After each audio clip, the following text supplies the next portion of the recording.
ओम साईराम सगळ्यांना, कसे आहात तुम्ही? आय होप की तुम्ही सगळेजण खूप छान असाल. तर तुम्ही गेल्या व्लॉगमध्ये बघितलंच असेल की मी मनूच्या पप्पांसाठी शॉपिंगला गेले होते.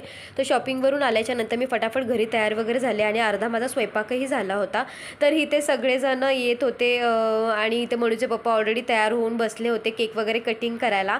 तर इथे आम्ही भाऊंची वाट बघत होतो. तर इथे भाऊ अजून आले नव्हते. तर म्हटलं की भाऊ येतात तोपर्यंत आपण फोटोशूट वगैरे करूया.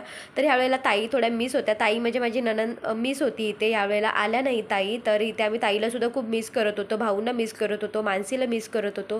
तर ह्यांना पण वाईट वाटत होतं की यावेळेला ताईला नाही यायला जमलेलं आहे. तर ताईने मला दुपारीच फोन करून सांगितलं की मला नाही जमणार आहे, मला सुट्ट्या नाही भेटत आहे. तर इथे आमचे हे मस्तपैकी कपडे वगैरे घालून अगदी मस्तपैकी बसले होते. तर इथे ह्यांना जो शर्ट मी घेतला तो थोडासा टाईट झालेला आहे. तर आता आम्ही चेंज तर नाही करू शकत कारण की मनूच्या पप्पांनी ऑलरेडी इथे घालून ठेवलेला आहे तो. तर इथे भाऊंची वाट बघता बघता इथे फायनली इथे भाऊ आलेले आहेत आणि आता भाऊ मस्तपैकी जाऊन फ्रेश होतील, मग आम्ही केक कटिंग करायला घेऊ. तर आता बड्डे आहे म्हटल्यावरती औक्षण तर झालंच पाहिजे. ते इथे मनूच्या पप्पांचं मी औक्षण करत होते आणि इथे मंथन आणि समरसुद्धा बसले होते. तर त्यांनासुद्धा विसरून चालणार नाही. तर म्हटलं की त्यांचंही पण औक्षण करून घेऊया. तर इथे मी मनू आणि समरलाही लावत होते आणि त्यांना असं झालं होतं की आम्हाला साखर नको देऊ, आम्हाला केक खायला दे. तर मग तरी पण मी जबरदस्ती त्यांना साखर दिली थोडीशी खायला आणि म्हटलं की आता केक तर आपण खाणारच आहोत.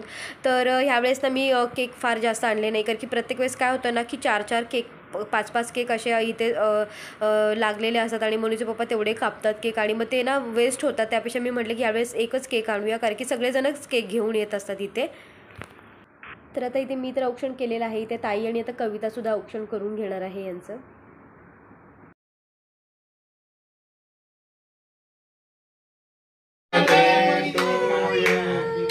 Happy birthday to you.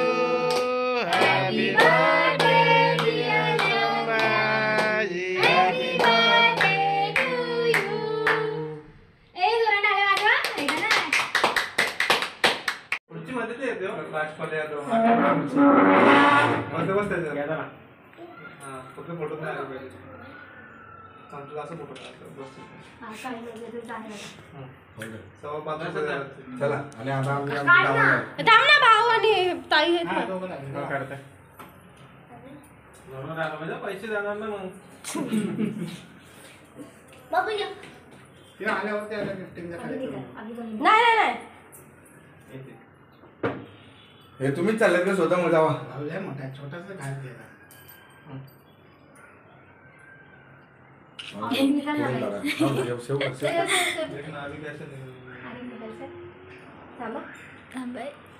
Delete करा. लवकर चला नंतर ठेवू आपण. हे आवाज कमी करा, लोक झोपले असते. आपले बघा कसे लोक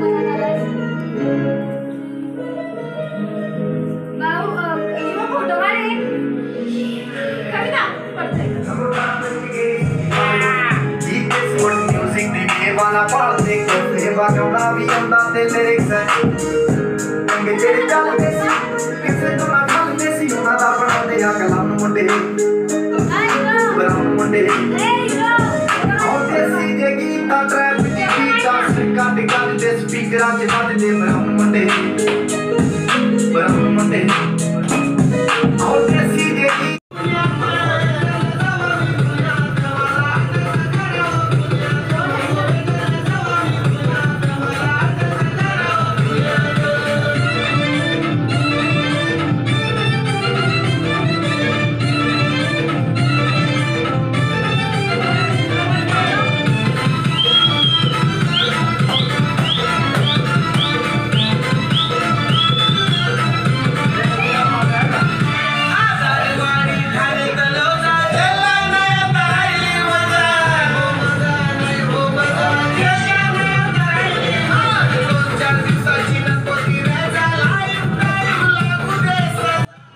दरवर्षीप्रमाणे याही वर्षी आम्ही मनूच्या पप्पांचे डोळे बांधलेले आहेत आणि जेव्हाही डोळे बांधते तेव्हा मनूच्या पप्पांना कळतं की मी काहीतरी गिफ्ट देणार आहे आणि भारीच गिफ्ट असणार आहे. तर इथे सगळ्यांनाच उत्सुकता होती की वहिनी ह्या वेळेला काय गिफ्ट देणार आहे, कारण की प्रत्येक वेळेस या सगळ्यांना माहिती आहे की मी खूप मस्त त्यांना गिफ्ट देत असते आणि ह्यावेळेससुद्धा मी त्यांच्यासाठी त्यांना जे हवे तेच गिफ्ट घेऊन आली होती. आणि इथे मनूच्या पप्पांना ऑलरेडी आधीच माहिती पडलेलं की मी त्यांच्यासाठी काय गिफ्ट घेऊन आलेली आहे ती. तर ते खुश झाले होते की त्यांनी जेव्हा ते पॅकिंग बघितलं तेव्हाच ते समजलं की हिने काहीतरी घेऊन आलेली आहे. तर ह्यावेळेस मी त्यांच्यासाठी वॉच घेतली होती. खरं तर वॉच घेण्याच्या मागचं कारण असं आहे की नवीनच मंथनच्या पप्पाने ऑफिस जॉईन केलेलं आहे आणि त्यांच्याकडे गोल्ड हे आहे, कारण की दरवेळेस मी त्यांना त्यांच्या बड्डेला गोल्ड गिफ्ट करते. पण ह्यावेळेस मी विचार केला की वॉच घ्यायची, कारण की त्यांच्याकडे ह्या एकाच गोष्टीची कमी होती. तर हीच वॉच मी सेम गेल्या वर्षी बघितली होती आणि ही मनूच्या पप्पांना खूप आवडली होती. पण त्यावेळेस थोडा फायनान्शियल प्रॉब्लेम होता, त्याच्यामुळे मग मी घेतलं नाही. तर मग मी विचार केला की ह्यावेळेला जेव्हा मी दुकानात गेली तेव्हा मला सेम हीच वॉच भेटली तिथे. तर मग मी म्हटलं की नाही आता घ्यायची. आणि मनूच्या पप्पांना ऑलरेडी माहिती पडलेलं मे बी की मी त्यांना वॉच गिफ्ट करणार आहे म्हणून, आणि ते खुश होते. कारण की दरवेळेस काय होतं ना की मी त्याच्यासाठी गोल्ड घेते आणि गोल्ड तर त्यांच्याकडे आहेच, तर म्हटलं की वॉचच घेऊया आपण. तर वॉच घेण्याच्या मागचं अजून एक कारण आहे की जेव्हा माझं लग्न ठरलं होतं तेव्हा माझ्या पप्पांनी लग्नामध्ये त्यांना ही वॉच गिफ्ट केली होती. ती फास्ट ट्रॅकची होती आणि त्याच्यानंतर मनूच्या पप्पांनी ती वॉच 4 वर्ष वापरली आणि त्याच्यानंतर मनू वगैरे झाल्याच्यानंतर समर वगैरे झाल्याच्यानंतर ती कुठे तुटून पडली ते माहितीच नाही पडलं, कारण की लॉकडाऊन लागलं आणि त्याच्यानंतर मग ते घरातल्या ज्या काही वस्तू होत्या ना ते कुठे, कारण की दोघं असली ना की मस्ती वगैरे करायची आणि तिच्यानंतर ती वॉच कुठे गेली आम्हा दोघांना पण नाही माहिती पडलं. आणि त्याच्यानंतर मनूच्या पप्पाने कधीच हातामध्ये वॉच घातली नाही. ती शेवटची वॉच होती जी माझ्या पप्पांनी त्यांना गिफ्ट केली होती लग्नामध्ये आणि तीच मनूच्या पप्पाने 4 वर्ष वापरली आणि त्याच्यानंतर मनूच्या पप्पाने कधीच वॉच हातामध्ये घातली नाही.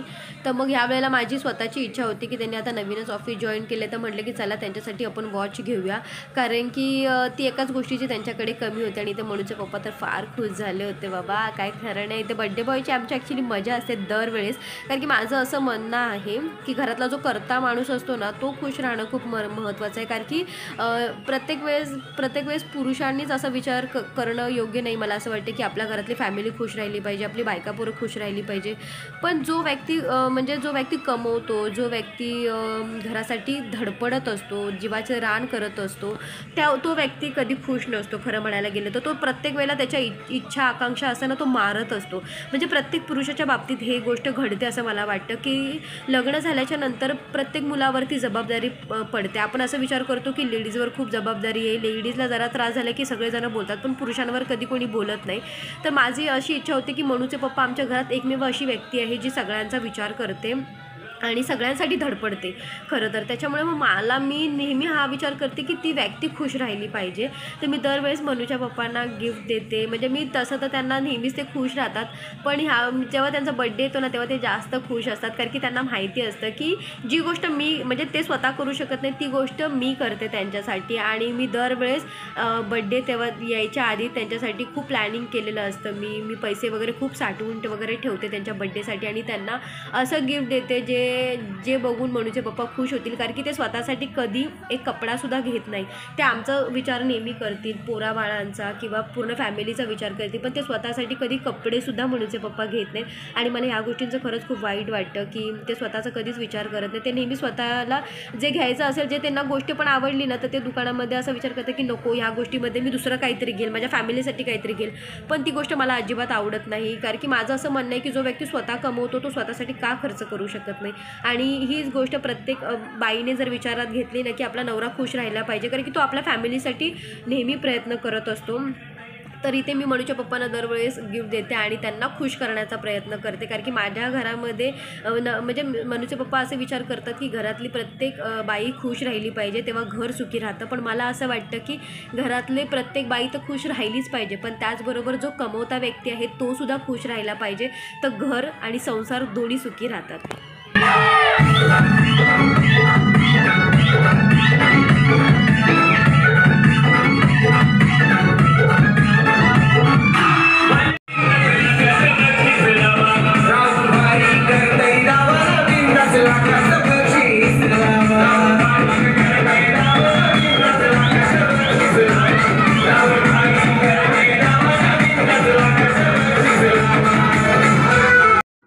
तर आज ताईचा मूड ऑफ झाला होता, कारण की ताईला नाचायला पण भेटत नव्हतं आणि प्लस त्यांची मानही खूप दुखत होती. तर गेले काही दिवस झाले ताईच्या मानेचा प्रॉब्लेम खूप जास्त वाढत चाललेला आहे. म्हणजे अक्षरशः ती मान इतकी भयंकर प्रमाणे सुजते की अगदी असं वाटतं की तिथे गादीच ठेवलेली आहे आणि ताई लिटरली मान हलवू नाही शकत, कारण की त्यांनी जरा जरी मूव्ह केलं ना तरी ते दुखायला लागतं. आणि ते ताई माझ्यासाठी जबरदस्ती मान वगैरे हलवण्याचा प्रयत्न करत होते, कारण मी त्यांना हसवण्याचा प्रयत्न करत होते, कारण की आज पहिल्यांदा असं झालं आहे की ताई म्हणजे नर्वस आहे त्यांच्या मानेमुळे आणि इथे त्यांना नाचायला पण भेटत नव्हतं. आणि इथे ताई आमचा व्हिडिओ वगैरे काढत होती आणि आमच्या ह्यांचं असं होतं की ताई तुम्ही पण या नाचायला वगैरे, पण म्हणतो ना आपण ज्याचा प्रॉब्लेम ज्याला त्यालाच माहिती असतो. आणि इथे ताईच्या मानेचा खरंच खूप प्रॉब्लेम वाढत चाललेला आहे आणि ताई इथे खरं तर वैतागल्या होत्या की ताई माझ्या मानेचं काय होणार आहे, कारण की त्यांना इतका त्रास होत होता ना की त्या बसल्या बसल्याही त्यांच्या डोळ्यात पाणी येत होतं.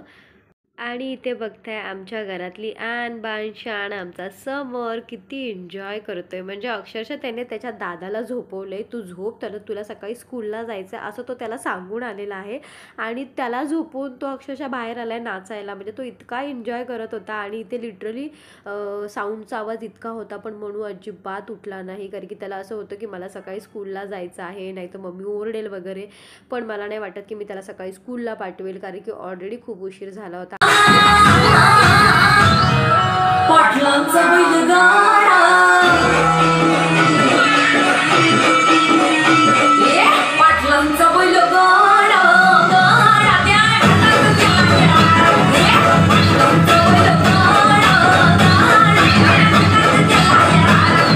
पाटलांचा बैलगाडा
उत्तर सांगा पाहिजे.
फायनली आता खूप नाचून झाल्याच्या नंतर आम्ही सगळेजण बसलो होतो जेवायला. तर खूप भूक लागली होती आणि त्या आम्हाला येताना मटण आणायचं होतं, पण मटण आम्हाला काही भेटलं नाही कारण की ते शॉप बंद झालं होतं. तर मग आम्हाला ऑप्शन होता चिकनचा, तर आम्ही चिकन घेऊन आलो आणि इथे आल्याच्या नंतर मी फटाफट स्वयंपाक केला आधी. तर अर्धा स्वयंपाक मी केला, अर्धा कविताने केला होता. तर चिकन सुक्का तिने आगरी पद्धतीचा केला होता कारण की ती आगरी आहे आणि इथे तिचा आणि ताईचा मला नेहमी सपोर्ट असतो. जेव्हाही घरी काही फंक्शन असतो तेव्हा या दोघी मला सपोर्टला असतात आणि खूप हेल्प होते यांची खरं तर मला, आणि त्याच्यामुळे माझा थोडासा भार कमी होतो. तर इथे कविता भाकरी वगैरे घेऊन आलेली, तांदळाची भाकरी होती, भात होता, चिकन सुक्का होता, चिकन रस्सा होता. तर आता आम्ही मस्तपैकी कांदा लिंबू वगैरे बरोबर ताव मारणार आहे या सगळ्या गोष्टींचा. आणि एवढं सगळं थकल्याच्या नंतरसुद्धा इथे आमच्यामध्ये एवढी एनर्जी होती की आम्ही भंकसगिरी इथे आमची सगळ्यांची चालू होती. आणि आता आम्ही आमचं जेवण जेवणार आहे आणि फुल एन्जॉय करणार आहे. तर तुम्ही देखील करा. 130 झालेले आहेत. आकाशी 132 लागलं. झाले, 30. आता बोला. मला येऊन जायचं बोललं हे तेव्हा 30 तुम्हाला नसतं काय. आणि इकडे बरोबर आहे. तर आलं गेलं तर काय मग? असं असतं तुझं. रेलगाड्या आपलं सांभाळून आता काय आकाशी लागलं आपली पार्टी नाही. उद्या. काष्टवी नाही, काष्टवी नाही. इथंच बसले होते, मला माहिती नव्हतं चला म्हणून. आज हा किती मोठा झाला काय माहिती. बघ ना, तिथं मी चालतो ना तुला. चालतो मी.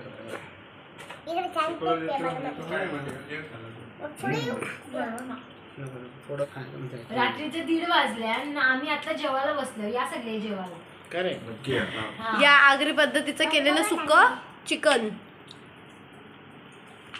आणि दुसरं सांग ना, विथ रस्सा घाटी आणि पद्धतीचा रस्सा. तांदळाची भाकरी, इथे आहे राईस. तर आता आम्ही इथे जेवण करून घेतो. तर तुम्हाला आजचा ब्लॉग आमचा कसा वाटला हे नक्की कमेंटमध्ये सांगा आणि गिफ्टही कसं वाटलं मनूच्या पप्पांना घेतलेलं तेही सांगा. तर चला आजचा ब्लॉग मी इथे स्टॉप करते. परत भेटू आपण नेक्स्ट ब्लॉगमध्ये. तोपर्यंत बाय बाय.